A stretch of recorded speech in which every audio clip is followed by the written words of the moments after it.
आपको अजान से दिक्कत है? कहीं कोई दिक्कत नहीं है हमें। अजान जब आपके कानों में आता है ना साहब, अजान क्या है? क्या है अजान? खुदा का नाम है, ला इलाहा इल्लल्लाह बिस्मिल्लाह रहमानिर रहीम। जब हम बच्चे होते थे, या आज भी मेरा बच्चा अगर रोने लगता है, चुप नहीं होता है, तो बूढ़ी माँ कहती है, बूढ़ी दादी कहती है, ये रे इसे ले जाके किसी मौलाना साहब से जरा पढ़वा दे। तो वो अजान की आवाज ही होती है, अजान की आवाज ही होती है कि मेरा बच्चा सुकून से सो जाता है। तो जिसे अजान से तकलीफ हो, जिसे भगवान राम के नाम से तकलीफ हो, वो भगवान का भक्त नहीं हो सकता, वो शैतान है। ना हमें अजान से दिक्कत है, ना आपको हनुमान चालीसा से प्रॉब्लम है। सरकार को दिक्कत है, लेकिन हमसे बेहतर तो पशु और पक्षी है जो मंदिर पे जाके दाना चुगता है और मस्जिद में जाके पानी पीता है। मैं उन धर्म के ठेकेदारों से कहना चाहता हूँ कि ये मेरे धर्म के ठेकेदारों, पंडितों, मुल्लाओं, हवा किसने बनाया? सूर्य की रोशनी किसने दी? दिन और रात किसने दिया? और जिसने दिया उसने तो हमसे अलग किया नहीं कि आज हिंदू के लिए रात होगा और मुसलमान के लिए दिन होगा। जब वो ऐसा नहीं कर सका तो आप क्यों हमें आपस में लड़ाना चाह रहे हो? राजनीतिक खूनी भेड़ियों को सत्ता का लाभ क्यों देना चाहते हो? आप अल्लाह का नाम लो, मैं राम का नाम लूं। अरे काशी में तेरा जलवा, काबा में नजारा है। नमस्कार, मैं दानिश अंसार और आप देख रहे हैं पीआरवी। हमारे साथ बातचीत करने के लिए पंडित मनमोहन झा गामा है, जो किसी परिचय के अब मोहताज नहीं है। मीडिया में बड़ी बेबाकी से अपनी राय रखते हैं और चुनाव भी शाहिबाबाद विधानसभा से लड़ चुके हैं। पंडित जी, सबसे पहले तो पीआरवी में बहुत बहुत स्वागत है आपका। अभी जो एक मुद्दा है जो पूरा गरमाना हुआ है, हर तरफ डिबेट चल रहा है अजान को लेकर, और हर 6 महीने पे 2 महीने पे ये मुद्दा चलाता है कि लाउड स्पीकर हटाओ, अजान बैंड करो, ये करो, वो करो। अब जो है बिहार सरकार में बीजेपी कोटा के मंत्री है जनक राम, उनका कहना है कि पूरे देश भर में अजान लाउड स्पीकर जो है बैंड कर देनी चाहिए। क्या कहेंगे, मांग तेज हो गई है? वास्तविकता ये है कि ना हमें अजान से दिक्कत है, ना आपको हनुमान चालीसा से प्रॉब्लम है। सरकार को दिक्कत है, क्योंकि जिस सरकार को हिंदुस्तान की जनता ने चुना है, उस प्रदेश की जनता ने चुना है, किसी उम्मीद से चुना था। वो उम्मीद थी महंगाई कम होगा, वो उम्मीद थी बेरोजगारी खत्म होगा, वो उम्मीद थी कि मेरी बहन बेटी सुरक्षित रहेगी, वो उम्मीद था उस सरकार से जुड़ा हुआ। लेकिन इन सारी उम्मीदों पर पानी फेर करके ये सरकार एक प्रायोजित कार्यक्रम चला रखा है पूरे हिंदुस्तान के अंदर में।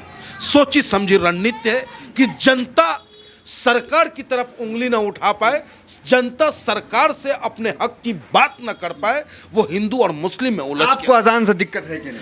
कहीं कोई दिक्कत नहीं है हमें। अजान जब आपके कानों में आता है ना साहब, अजान क्या है? क्या है अजान?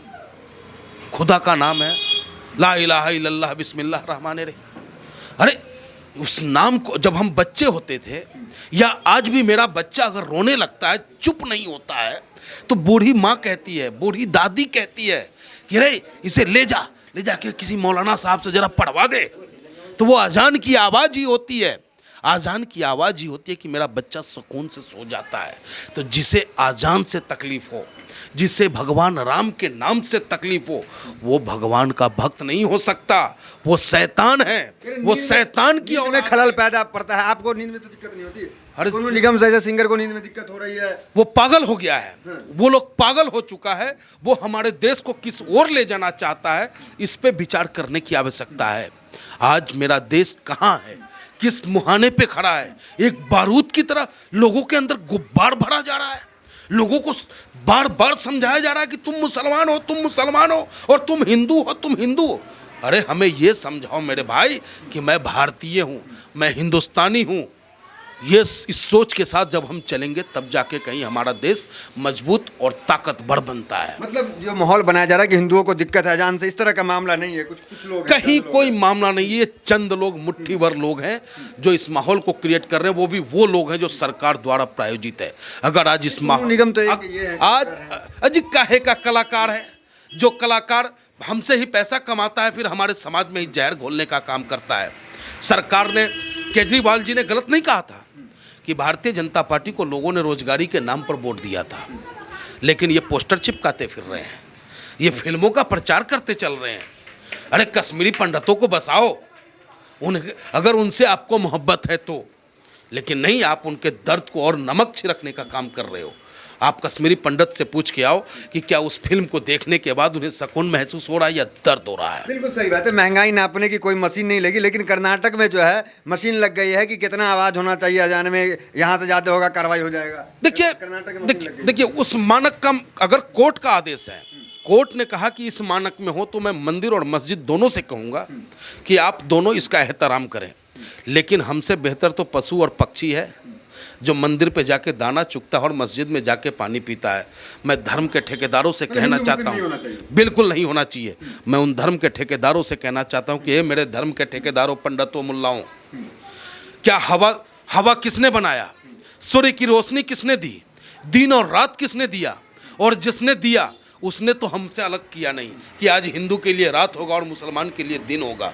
जब वो ऐसा नहीं कर सका तो आप क्यों हमें आपस में लड़ाना चाह रहे हो और राजनीतिक खूनी भेड़ियों को सत्ता का लाभ क्यों देना चाहते हो? आप हमारे देश को मजबूत रहने दो, इसे खंडित मत होने दो।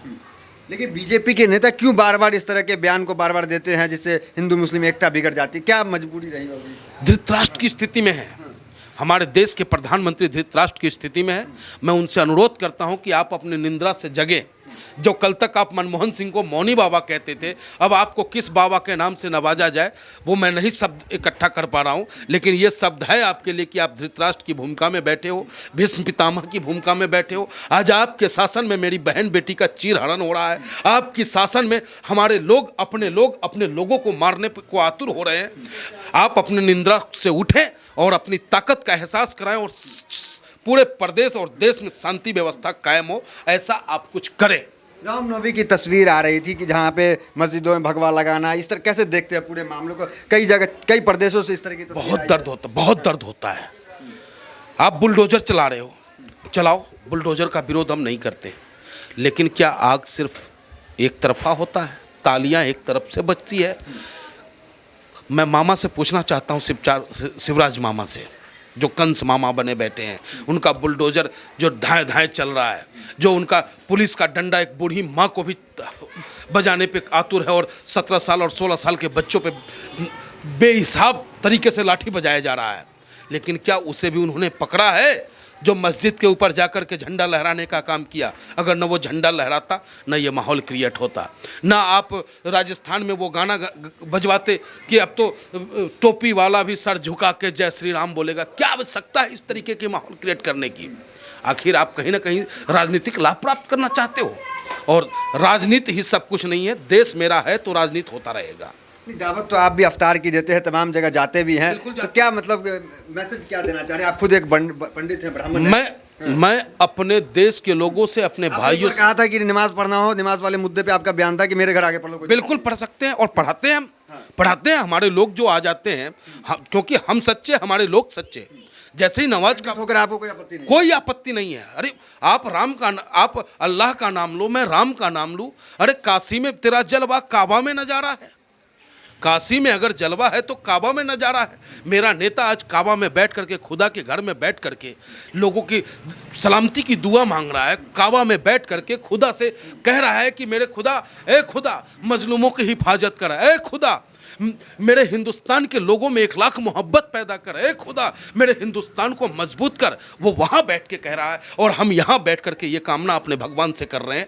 लेकिन ये राजनीतिक खूनी भेड़िए जो लाशों की ढेर पर राजनीति करना जानते हैं, सिर्फ इन्हें सत्ता से प्यार है, ये हमारे देश के लोगों को बर्बाद करने का कगार पे खड़े कर दिए हैं। कुछ लोग तो आपके इस एकता के मैसेज से बड़ा खुश होंगे, लेकिन कुछ लोग आपके हिंदुत्व पे भी सवाल उठा देंगे, आपकी टीका पे सवाल उठा देंगे। सवाल, जिंदा रहना ही बहुत बड़ी बात नहीं है, मर जाना भी अपने आप में एक इतिहास है।